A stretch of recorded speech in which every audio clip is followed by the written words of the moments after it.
It's my pleasure to next introduce Deanne Taylor, who was a colleague back when I was at CHOP. Deanne is the Director of Bioinformatics in the Department of Biomedical and Health Informatics at CHOP. Her expertise is in translational computational biology and in computational systems biology. And she'll be presenting on developing a pediatric open targets platform utilizing CBTN data sites. Okay, great. So I'm, for those of you who don't know me, I'm one of those people that works kind of in the DCC for Kids First, a lot of harmonization work, and especially in data elements from clinical data element kind of work. And I'm also a coordinating PI on a fairly new, it's not a grant, but it's a contract with NCI for Open Targets Pediatrics. Hasn't been announced yet as part of a bigger strategy, but this is something that's fairly new. We've only just been really starting to work on this since March. So next one. So you all know the Race for Children Act clearly. I've heard it repeated many times and over the day. Essentially, this project is really in response for the Race for Children Act, specifically for trying to enable people to use the relevant molecular target list on the FDA's pediatric relevant molecular target list that shows what kind of targets should be used in pediatric cancer research, and also to kind of empower the people who are offering new data, targeting or presenting new possible targets, and also helping pharmaceutical companies kind of look over the landscape of pediatric cancer. So for those of you who may have not run across the relevant molecular target lists, there's two of them really. One is the relevant molecular targets and one are non-relevant molecular targets, which is really much smaller. But the relevant molecular target list is several hundreds of genes, and they are considered to be at one point expertly created by people who understood the cancer landscape on multiple tumors, hit the literature, came up with a list of genes. And this list is being kind of curated by us a little bit, and it will go back to the FDA with some addition or kind of clarifications we made to the original. But we're going from this list and trying to see if we can help people prioritize these lists for research in looking at therapeutic treatments.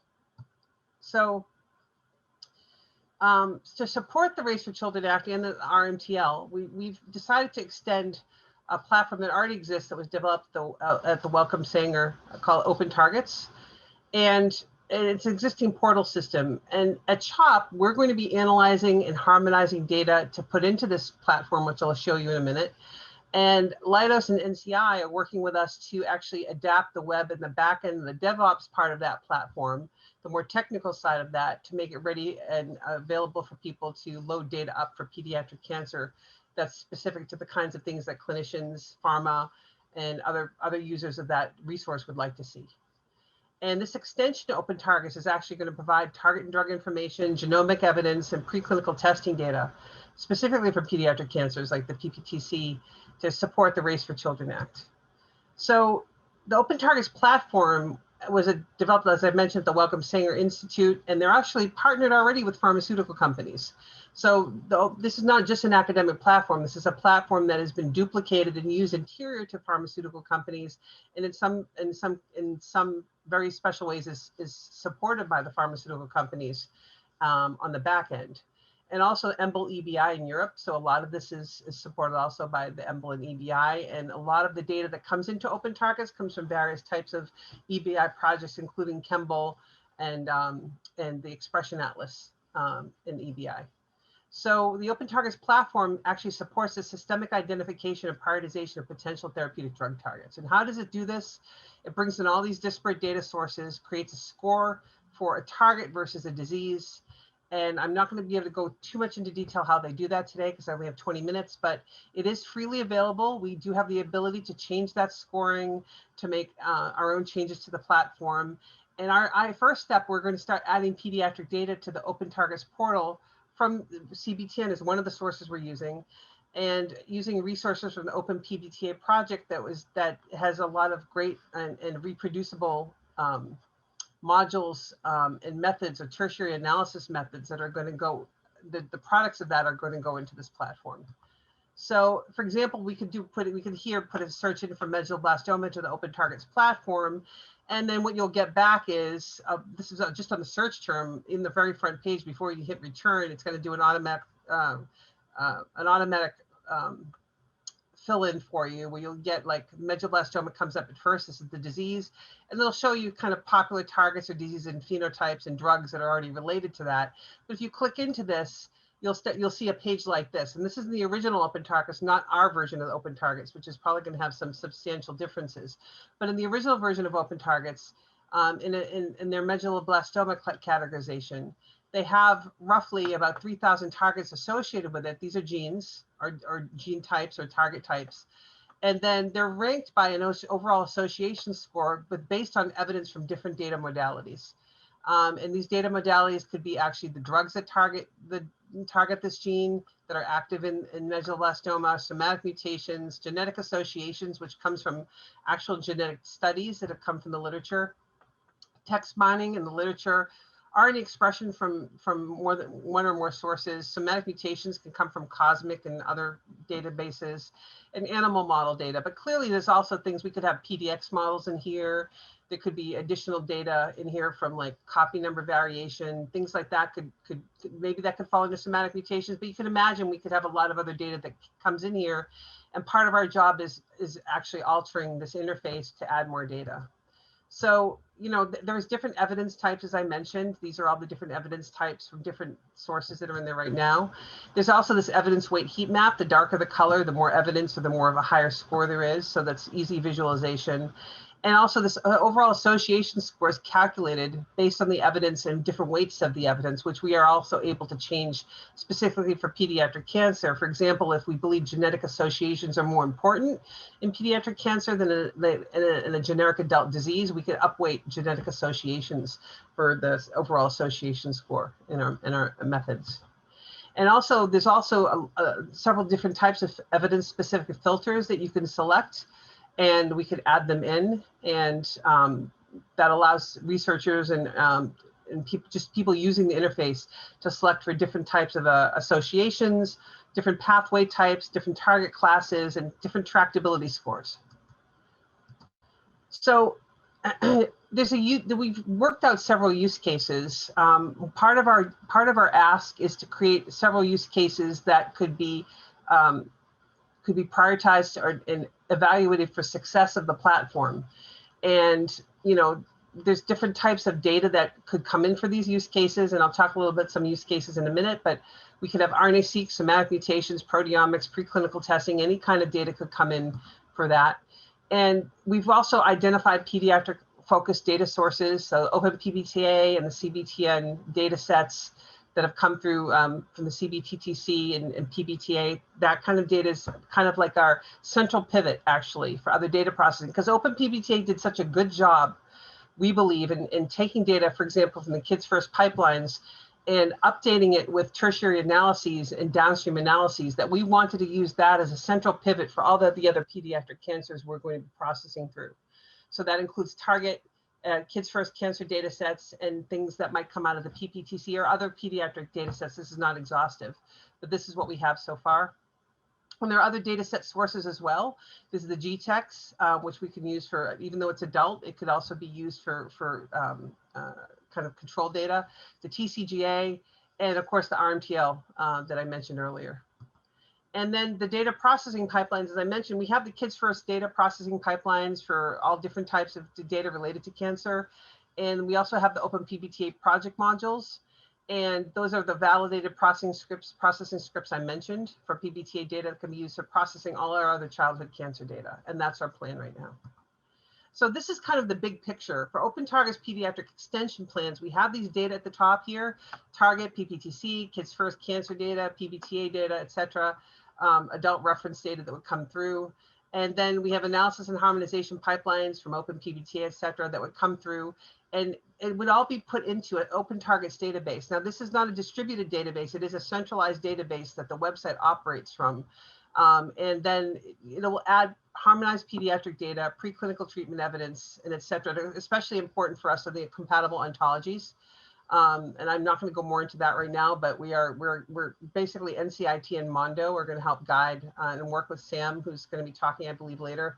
Are also people that we're going to work with to make sure the ontologies for the pediatric and for the histologies are going to be correct.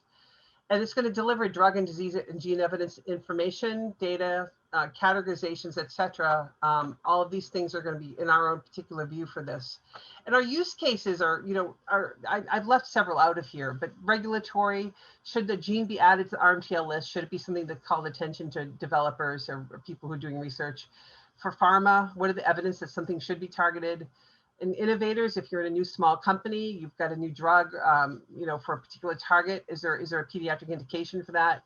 And in academics, of course, there's all kinds of uses for this kind of platform, both for understanding a target you're working on and maybe what other people have done on it. And so an example use case would be, for example, a company is bringing a TIGIT antibody, targeting antibody to phase 1 clinical trials. Is there a pediatric indication? So in this case, you could search for the TIGIT gene, TIGIT here, the T cell immunoreceptor gene, and you could call this up and you could actually you could sort by text mining, sort by, you could select out cell proliferation. Right now, we don't have a pediatric cancer checkbox, but we're going to build that in. And for now, I'm just looking at cell proliferative disorders. So that's basically neoplasms. And if you look at this, the biggest hit right here would be text mining. You could go in and read about the text. It'll have links to the bibliography, and you could look at, some of the existing effort. There's not a lot here. The idea is that there should be a lot more once we get pediatric cancer in. And another thing is we would like to have visualizations in this particular resource, but right now they don't have the visualizations like you get from PC Bioportal. So temporarily, we're going to have a link to PC Bioportal here for this gene, and you would be able to hopefully link directly into PC Bioportal if you have your account, and actually start looking at the data in this resource until we're able to build similar plots in open targets. So for a short-term stopgap, we're going to definitely be using PC Bioportal because it's very useful. Another one is, this is just a quick one. This is another example of using the RMTL list, trying to update the RMTL list. You would say, could we propose this gene? It's proposed to the FDA as a new relevant molecular target since it's overexpressed in Ewing sarcoma. So you could actually also do a search on this and different types of data. Again, we're missing pediatric cancers from this, but this is something we can add in. And again, we can link to PC Bioportal and start looking, for example, all the sarcomas and seeing what kind of changes are made to the gene in its expression analysis. So overall, the pediatric data processing ingestion open targets, essentially we're going to start with use cases and RMTL lists, and the portal views.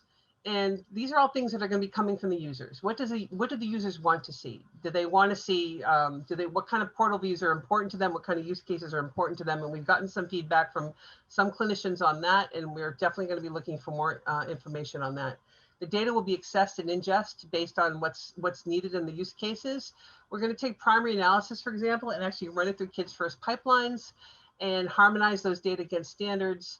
Then once the data is harmonized and it's run through the pipelines, we can use the open PBTA modules to do tertiary or more ordered types of analyses like for fusions or differential gene expression that could go displayed in the portal. And then once that data is conditioned properly and we're ready to upload it, it can be uploaded directly into the open PBTA database, and then there'll be portal views available to the user. And that's pretty much the pipeline of how we're doing it, and we're currently working on this right now. There's other opportunities that we haven't talked too much about in our group, but this is always here for the community, and we would love to have feedback. There's other things that we could do. For example, we could have a medulloblastoma forum on here, and that could link researcher communities, and especially for target development or pharma research communities, clinical data resources, data processing resources. We could link in a lot of different things into these pages that would be very specific for target identification, but also be useful to the community. So that's other things that we've kind of talked about maybe doing. And also, of course, regulatory resource links if anyone would like to have more information on the RACE Act. And one thing I did not mention in this is that all of these genes that we had saw previously in some of our use cases will have a link or a divot next to them, some kind of star next to them, or some sort of annotation that those genes are part of the RMTL. So when you get your list of genes that are prioritized, there'll be a link next to them that says this is part of the RMTL list, just so you know, and you'll be able to faceted search just on the RMTL. So this is the team that's actively working on this right now. We have our pediatric oncology team, people we consider to be experts in pediatric oncology that are local to CHOP. And John Maris is my kind of co-PI on this grant, although he's kind of overwhelmed with his other stuff. So he's definitely the pediatric oncology lead on this. And of course, Adam, Sharon, and Sarah are all indispensable for this work. And the data harmonization team, you'll probably recognize a lot of these names from their work already in the PBTA work, but like Joe Lynn and Kritika and Kamal, Allison, other people on this list. So Yunkun. And so if you have any information that you'd like to share with us or any suggestions, there's my email at the bottom. And please contact us. We'd love to hear from people who are interested in this resource. It is not up yet. We're hoping that we can stand something up by the end of August. Thank you very much. So Deanne, that was a wonderful presentation. When it is up and available, if you let us know, we can also disseminate and make sure that our community is aware. But this is a wonderful resource. I don't see any questions on the chat, but I will pause for a sec to see if Adam has a question or a comment or. Yeah, two questions. One is, Deanne, maybe you can comment. There's a question by Ricky Martin about potential connectivity to adult data. And, this is something that changed recently that maybe you can comment about. Comment about the connection of this data to adult data? Yeah, the idea of TCGA and GTEx and other data sets that, your team has begun to address. Yeah, there's three different ways. First of all, we're adding things into open targets, but we're not removing anything. So there'll be adult data, at least in the fact that there are adult diseases in there, even though mixed in. But also a lot of some of the comparisons we'll be doing on the pediatric, especially the RNA-seq data, we'll be using GTEx as a reference. And we're talking to people including Adam and other people about what the best way to do would be to leverage the GTEx and the TCGA data as comparators to the pediatric data. So we've got some plans for that, essentially using GTEx as a control or TCGA histologies as a control correctly, according to what the oncologists tell us is the most reasonable way to compare them. Yeah, perfect. And then there was another question, which I think is really great. We often talk about different platforms with different names. And the question asks, what's the difference between Cavatica and Open Targets? And I answered, but feel free to comment at the end that, Open Targets is really an aggregator of process data and annotations. And that indeed, most of the data that we're currently bringing into Open Targets is being processed on Cavatica. So Cavatica is the compute and analytic environment that feeds portals like Open Targets. Correct. And we're hoping that the data that has gone through Cavatica that populates Open Targets should also by itself be available as bulk, hopefully through the Cancer Data Warehouse. So you'll have the access not only to the process data in Open Targets, but you'll be able to download what we've been able to process yourself and use it if you'd like. So so Cavatica is kind of like the engine, while Open Targets is like the portal that will display it. Yeah. Perfect. Thanks.